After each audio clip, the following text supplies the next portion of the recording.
ঢাকা সিটির সেরা 8টি পার্ক নিয়ে আজকের এই ভিডিও। আজকের এই ভিডিওতে আমি শেয়ার করব এই পার্কগুলোর অবস্থান, কিভাবে যাবেন এবং টিকিট সংক্রান্ত তথ্য।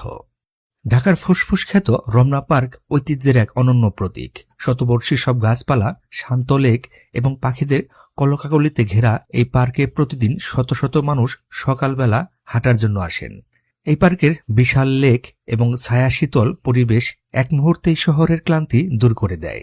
রমনা পার্ক সপ্তাহে প্রতিদিন সকাল 6টা থেকে বেলা 11টা পর্যন্ত এবং দুপুর 2টা থেকে রাত 10টা পর্যন্ত খোলা থাকে। আর এই পার্কে প্রবেশ করতে কোনো ফি দিতে হয় না। বোটানিক্যাল গার্ডেন রাজধানী মিরপুরে চিড়িয়াখানার পাশে অবস্থিত। একে আমরা বোটানিক্যাল গার্ডেন নামে চিনলেও এর আসল নাম হচ্ছে জাতীয় উদ্ভিদ উদ্যান। এটি বাংলাদেশের সবচেয়ে বড় উদ্ভিদ উদ্যান। বিশাল এলাকা জুড়ে বিস্তৃত এই উদ্যানে রয়েছে হাজারো প্রজাতির দেশি বিদেশি গাছপালা। বোটানিক্যাল গার্ডেনের প্রবেশ টিকিটের মূল্য হচ্ছে জনপ্রতি 30 টাকা করে। সপ্তাহের প্রতিদিন সকাল থেকে সন্ধ্যা পর্যন্ত এই গার্ডেন খোলা থাকে। মিরপুর 1 নম্বর নেমে রিক্সা নিয়ে আপনি সরাসরি এই পার্কে চলে আসতে পারবেন। রিক্সা ভাড়া নেবে 50 টাকা। গুলশান সোসাইটি পার্ক গুলশান 2 নম্বরে অবস্থিত।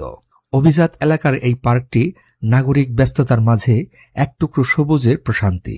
এর এক পাশে রয়েছে সুন্দর গুলশান লেক, যা এই পার্কটির সৌন্দর্য বহুগুণ বাড়িয়ে দিয়েছে।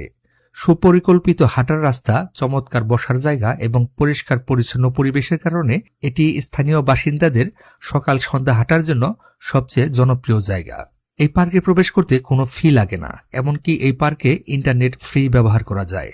গুলশান 2 নম্বর নেমে 40 টাকা রিক্সা ভাড়া দিয়ে আপনি সরাসরি এই পার্কে চলে আসতে পারবেন। ডাক্তার ফজলে রাব্বি পার্ক গুলশান 1 নম্বরে অবস্থিত। আধুনিক নকশায় নতুন রূপ পাওয়া এই পার্কটি এখন বেশ দৃষ্টিনন্দন। এখানে রয়েছে সুন্দর জলাশয়, চমৎকার লাইটিং এবং উন্মুক্ত খোলা মাঠ। হাতিরঝিলে পারে গড়ে ওঠা এই পার্কে প্রবেশ করতে কোনো ফি দিতে হয় না, এমনকি এই পার্কেও ইন্টারনেট ফ্রি ব্যবহার করা যায়। গুলশান 1 নম্বর থেকে 20 টাকা রিক্সা ভাড়া দিয়ে আপনি সরাসরি এই পার্কে আসতে পারবেন। গুলশান সেন্ট্রাল পার্ক গুলশান 2-এ অবস্থিত। এটি একটি বিশাল উন্মুক্ত পার্ক, যা মূলত খেলাধুলা ও শরীরচর্চার জন্য পরিচিত। বড় সবুজ মাঠ, চারদিকে গাছপালা এবং হাঁটার সুন্দর রাস্তার কারণে এটি সব বয়সী মানুষের কাছে খুবই জনপ্রিয় একটি পার্ক।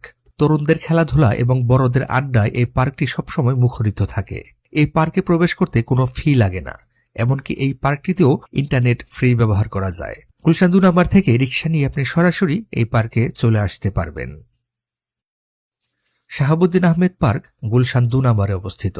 ঢাকা উত্তর সিটি কর্পোরেশনের উদ্যোগে সংস্কার করা এই পার্কটি ঢাকার অন্যতম আধুনিক এবং দৃষ্টিনন্দন পার্ক। এতে রয়েছে বিশাল এবং সুন্দর লেক, দৃষ্টিনন্দন কফি শপ এবং বাচ্চাদের খেলার জায়গা। গুলশান 2 নম্বর থেকে রিক্সা নিয়ে আপনি সরাসরি এই পার্কে আসতে পারবেন। এই পার্কে প্রবেশ করতে কোনো ফি দিতে হবে না, আর এই পার্কটি প্রতিদিন সকাল থেকে সন্ধ্যা পর্যন্ত খোলা থাকে। জলশিরি সেন্ট্রাল পার্ক পূর্বাঞ্চলে অবস্থিত। এই পার্কের মূল আকর্ষণ হল সুবিশাল পরিচ্ছন্ন লেক, চারপাশের সবুজ গাছপালা এবং চমৎকার হাঁটার রাস্তা। এখানে পরিবার এবং শিশুদের বিনোদনের জন্য রয়েছে ওয়াটার রাইড, ঝুলন্ত সেতু এবং ক্যাফেটেরিয়ার সুবিধা। কুড়িল থেকে বাসে উঠে জলশিরি বাস স্ট্যান্ডে নামবেন। তারপর জলশিরি বাস স্ট্যান্ড থেকে অটোরিকশা নিয়ে আপনি সরাসরি এই পার্কে চলে আসবেন। এই পার্কের প্রবেশ ফি হচ্ছে জনপ্রতি 250 টাকা করে। আর এই পার্কটি শুক্রবার ছাড়া সপ্তাহের প্রতিদিন সকাল থেকে সন্ধ্যা পর্যন্ত সবার জন্য খোলা থাকে। জিয়া উদ্যান রাজধানীর শেরেবাংলা নগরে অবস্থিত। বিশাল উন্মুক্ত জায়গা, সুবিশাল লেক এবং তার উপর ঝুলন্ত ক্রিসেন্ট ব্রিজ এই পার্কের প্রধান সৌন্দর্য। সাবেক রাষ্ট্রপতি জিয়াউর রহমান এবং সাবেক প্রধানমন্ত্রী খালেদা জিয়ার সমাধিস্থল এইখানে অবস্থিত। জিয়া উদ্যানের ক্রিসেন্ট লেক এবং ফোয়ারা ঢাকার অন্যতম প্রধান দর্শনীয় স্থান। জিয়া উদ্যান প্রতিদিন সকাল থেকে সন্ধ্যা পর্যন্ত খোলা থাকে।